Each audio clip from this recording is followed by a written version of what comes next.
Hi friends, அஸ்ஸலாமு அலைக்கும். இங்கே பாருங்க, இன்றைக்கி பிரியாணி. இங்கே பாருங்க, காலை பாருங்கள்.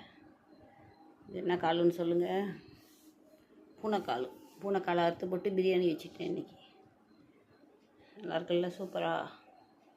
அப்புறம் உருளைக்கிழங்கு ரைத்தா, அப்புறம் தொட்டுக்கிறதுக்கு மாம்பழம். அவன் பூனை குஞ்சு கேட்குறான்னு ஓடி போயிட்டான். இங்கேயே காணு அவனை. குஞ்சு அறுத்துருவோம் மட்டும் ஓடி போயிட்டான்.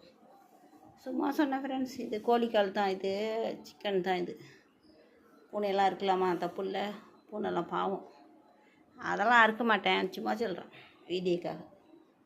அங்கே நல்லா இருக்குல்ல, சூப்பராக. நம்ம ஊரில் வெயில் பட்டை விட்டு போகுதுங்க பாருங்க, அப்புறம் இருக்கா. அவ்வளோதான் ஃப்ரெண்ட்ஸ். இதே மரத்துலேயே பழுத்துது. இப்படி குழண்டு ஆகிடுச்சு பழம். கீழே உளுந்த வேகத்துக்கு டம்முண்டு உடையுது இல்லை, அப்படி ஆயிடுச்சு. பாருங்கள், லைக் பண்ணுங்கள், ஷேர் பண்ணுங்கள். அவ்வளோதான் ஃப்ரெண்ட்ஸ். ஐஸ் வாட்டர் குடிக்க